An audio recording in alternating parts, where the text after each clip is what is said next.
We hear virtual currency thrown around constantly. All the And time. if you're like me, you want to cut through the noise and really grasp what it's all about without spending hours wading through technical stuff. Sound familiar? Absolutely. People want the essentials quickly but thoroughly. Well, that's exactly what we're doing today. Right. We're diving into a key resource here.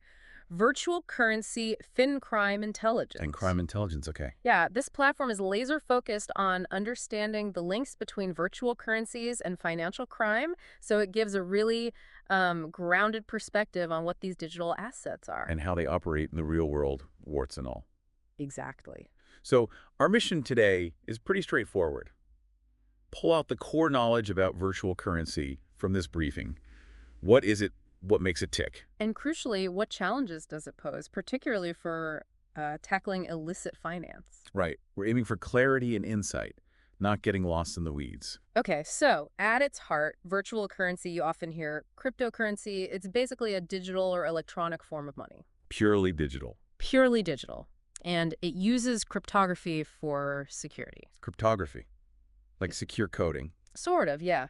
Think of it as complex digital scrambling that makes transactions secure. That's a key difference from, traditional government-backed fiat currencies. Okay, so digital, secured by this crypto stuff. Yeah. And then there's this word, decentralization. Mhm. That comes up a lot. It does, and it's important. Unlike, say, the dollar or the euro managed by central banks, many virtual currencies operate without a central authority. No middleman. Often, no central middleman, no. They tend to rely on blockchain technology. Blockchain, the distributed ledger. Exactly. That shared, tamper-proof record system where transactions get logged across a whole network. Bitcoin is the classic example, and Ethereum brought in more complex features, but both run on blockchains. So the blockchain is like this public, unchangeable history book for the currency. That's a good way to put it. And these currencies, they're not just theoretical, right? People use them. Oh, definitely. For online buys, as investments. Some even see them as a store of value, like digital gold, though that's debatable. Interesting. Okay, let's maybe unpack some of those key characteristics the source mentions. First up, just the digital nature itself. Right. Being purely electronic, it's inherently fast. And it can cross borders easily. That's the idea. It potentially bypasses the traditional banking hurdles and delays for international transfers. Which leads to that borderless transactions point. Global movement without needing a central postred. Okay. Precisely, at least in theory. Then there's the pseudonymity or anonymity aspect. This always sparks debate. It does, and it's nuanced. The thing is, while users often transact without attaching their real name directly. Like my wallet address isn't host speaker's wallet. Exactly.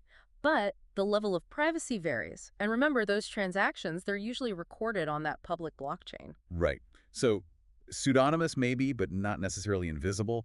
Your activities there, just not automatically linked to your passport. Correct. Which ties into the blockchain's role, again, providing that transparent and immutable record. Why is that so key? Well, transparency means anyone can look at the transaction history, right? Generally, yes, on public blockchains. And immutability means once a transaction is confirmed and added, changing it is incredibly difficult, practically impossible. So you don't need to trust a bank. You trust the code and the network. That's the principle. It builds trust through the technology itself. Okay, a public, unchangeable history. Powerful stuff. But then, volatility. The prices can go wild. Oh, absolutely. That's a defining characteristic right now. What drives that? Speculation. That's a huge part of it, yes. Investor sentiment, what people think will happen, but also regulatory news, tech breakthroughs, general market jitters. Lots of factors can cause big swings. So it's not like holding cash in that sense. Yeah. The value can really fluctuate. Dramatically. And understanding that volatility is crucial for understanding the risks involved. Its perceived value can shift really fast. Okay, so recapping the characteristics. Digital, often decentralized, borderless potential, some pseudonymity, built on this transparent but sometimes volatile blockchain. That covers the basics. Now, the source shifts gears a bit Mm-hmm. to the darker side, the risks, the financial crime links. Money laundering is mentioned first. How does that work with crypto? Well, the challenge for law enforcement is really the speed and complexity. The source mentions rapid, complex transactions across multiple wallets and exchanges. Okay. Funds can be bounced around globally almost instantly through many different addresses, maybe across different types of virtual currencies, using mixers or tumblers. Mixers Yeah. to obscure the trail. Exactly. Unfortunately, yes. The relative anonymity, the ease of moving funds across borders without going through traditional checks, it can be a attractor for illicit groups. It really highlights that tension between the tech's potential and preventing its misuse. Absolutely, a constant challenge. And then there are the outright scams. Ponzi schemes, phishing, fake coin offerings, ICOs, rug pulls. Sounds like the Wild West sometimes. It can be. The novelty, the hype, sometimes the lack of understanding, it creates opportunities for bad actors. People get lured in by promises of huge returns. Rug pulls, that's where developers just abandon a project and run off with the money. Yeah, basically. They hype up a new token, get investment, and then disappear. Understanding the basic, like how easy it can be to create a new token, helps you spot potential red flags. Due diligence is key. Good point. Lastly, on risks, regulatory arbitrage. Criminals exploiting different rules in different countries. Yeah, that's a classic financial crime problem, just applied to crypto. If one country is lax on regulating exchanges while another is strict, criminals will naturally gravitate towards the easier jurisdiction. Okay, so the risks are definitely significant, but authorities aren't just sitting back, are they? The FinCrime intelligence briefing talks about responses. FATF comes up the Financial Action Task Force and their travel rule for VASPS. Right. So first, a VSP is a virtual asset service provider. Think crypto exchanges, certain wallet providers, businesses handling virtual assets for customers. Okay. The FATF travel rule basically says these VASPs, when they handle transfers above a certain amount, need to collect and share information about the sender and the receiver. Ah, so bringing some traditional bank-like tracking to crypto service providers. That's the goal. Introduce more transparency and accountability at the level of the businesses facilitating the transactions, even if the underlying tech offers pseudonymity. Makes sense.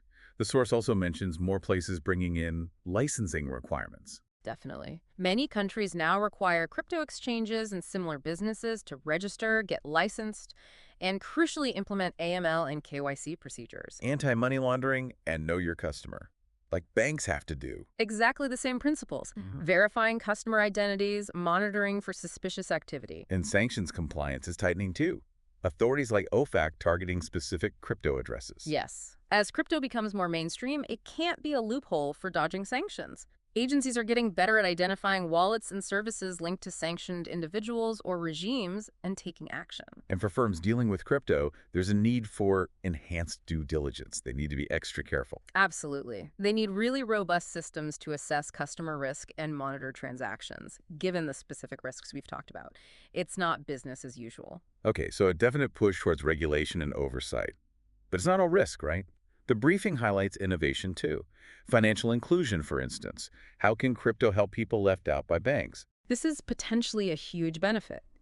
Think about regions where many people don't have bank accounts but do have mobile phones. Right. Virtual currencies could potentially allow them to receive payments, save, transfer value, participate in the digital economy directly through their phone, bypassing the need for traditional banks entirely. That could be transformative for millions. Yeah, really could. Then faster cross-border payments. We touched on the borderless idea, but what's the real-world impact here? You said this gets really interesting. Well, traditional international transfers can be slow, taking days and expensive, with fees piling up through intermediary banks. Tell me about it. Blockchain tech offers the potential for near instantaneous settlement, 2047, often with much lower fees. Imagine sending money home to family remittances. If that becomes faster and cheaper, it's a massive benefit for ordinary people. And for international business too, presumably. Absolutely. Streamlining global commerce. Okay, fascinating. The source also mentions programmable money via smart contracts. Sounds complex. The basic idea is agreements written in code on a blockchain. These contracts automatically execute when certain conditions are met. Like a vending machine, but for more complex deals. Kind of. It could automate things like escrow, insurance payouts, complex financial derivatives, Yeah. removing the need for manual checks or intermediaries once the rules are set in the code. So code is law on the blockchain. In essence, for that specific contract, yes. And finally, CBDCs, central bank digital currencies. Governments getting in on the act. Yes, many central banks are actively exploring this. It wouldn't be like Bitcoin, but rather a digital version of their own national currency, a digital dollar, a digital euro issued and backed by the central bank. Why would they do that? Lots of potential reasons: improving payment efficiency, countering private cryptocurrencies, enhancing monetary policy tools, promoting financial inclusion. It's a hot area of research. So, wow. From helping the unbanked and speeding up global payments to automating contracts and even new forms of state money, the innovative side is huge. It really is. It's genuinely transformative technology for finance. And as the source wraps up, it stresses this need for agility, right? Regulation, compliance, risk management all have to adapt constantly. Exactly. It's a moving target. You need to manage the risks, the financial crime, the volatility to safely unlock the benefits. It's a balancing act. So for you trying to get up to speed quickly, the key takeaway is this dynamic landscape.